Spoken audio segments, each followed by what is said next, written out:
तिसरं स्वप्न जे राजा शिवाजी, हा इंटरव्ह्यू मला 3-4 महिन्यांपूर्वी करायचा होता. जास्तच म्हणजे 6-7 महिन्यांपूर्वी करायचा होता.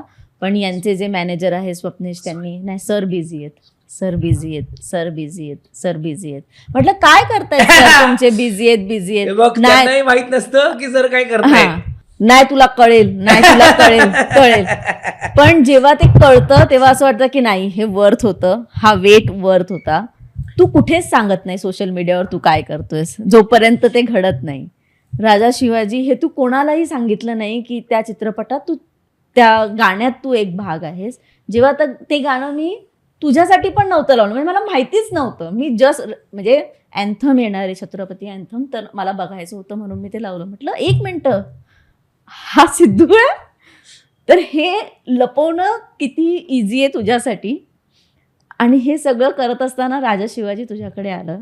ते गाणं तू इतकं छान केलंस. रेमो डिसूजा त्याच्यात स्वतःही आहेत, नाचले.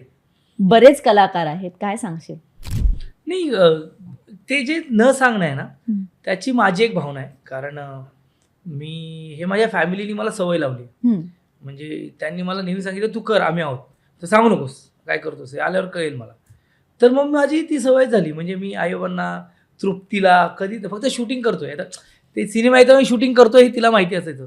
पण माझी धारणा आहे, जोपर्यंत येत नाही किंवा ऑफिशियली अनाऊन्समेंट होत नाही, म्हणजे मटका किंगची ऑफिशियली अनाऊन्समेंट झाली होती की नागराज मंजुळे करतायत आणि सिद्धार्थ जाधव आहे, ही झाली होती ऑफिस, म्हणून मी त्यातल्या मटका किंग बद्दल सांगत होतो की आता ऑफिशियल झालं. नाहीतर मला असं वाटतं ते येऊ दे, ते जेव्हा येईल, म्हणजे 1000 वेळा शोले पाहिलेला माणूस ह्या सिनेमाची लई वाट बघतो मी, पण तो येत नाही. पण तो जेव्हा येईल, मला माहिती आहे लोकांना ते छान वाटणार आहे.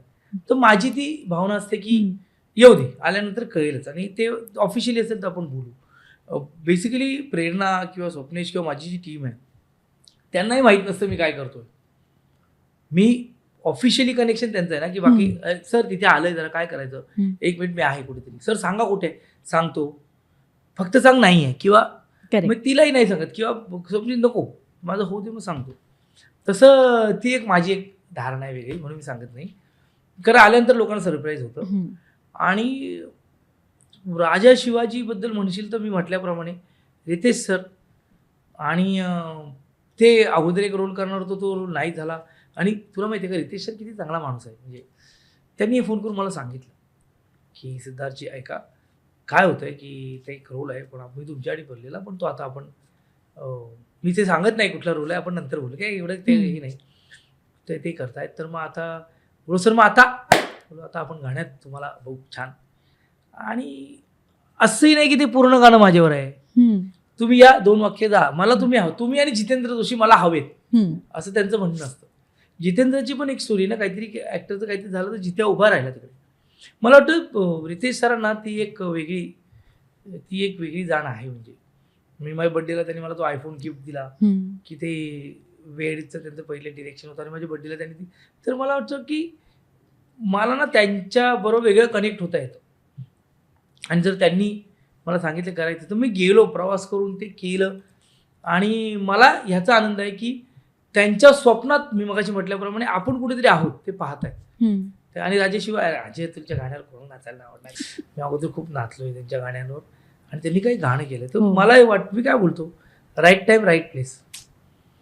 आणि ते जे होतं तो सिक्वेन्स होता, सर स्वतः होते, रितेश सर होते, आणि मला जायचं पण होतं. आणि ना तो जो प्लॅटफॉर्म होता ना ज्याच्यावर नाचतोय, तो तयार केला होता, तो प्रचंड गरम होता, बेअरफूट. फक्त मी नाही, आमचे सगळे डान्सर होते ना, ते बेअरफूट नाचत होते, त्यांचे पाय जळत होते, ते सगळं टॉप आणि असं सगळ्याच्यात. आणि त्या पोरांनी सगळ्यांनीच, म्हणजे त्या पोरांसाठी मी टाळ्या वाजवतो आता, पण त्या सगळ्या पोरांनी नाचले. त्यात रेमो सर, मला माहिती नाही रेमो सर कोरिओग्राफ करणार आहे, मी आपला जातोय, ते सगळे शिकवलं त्याने, हे वगैरे शिकवलं, तिथलं ते शिकलंय, रिहर्सल नाही.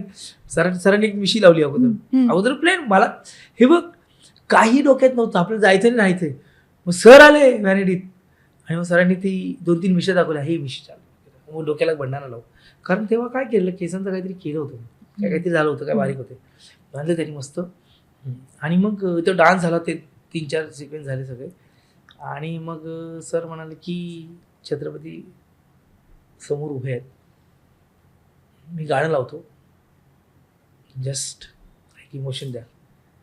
आणि मग ते जे भारावून त्या आलंय ना, ते ऍक्टिंग नाही आहे. ते ना तुला सांगू, मला माझं ते एक शॉट खूप आवडतो. एक तर एक स्वप्नपूर्ती संतोष शिवन सरांनी तो शॉट घेतलाय, पण मी मुजरा करतोय आणि माझ्या एका डोळ्यात पाणी आहे. हे जे काही त्या गाण्यात मला मिळालंय ना, हे माझ्यासाठी म्हणजे खरंच सांगतो की छत्रपती शिवाजी महाराजांच्या गाण्यात अजय अतुलने केलेलं असं काहीतरी एक मुजरा महाराजांना मी केला, असं एक आपलं एक छान.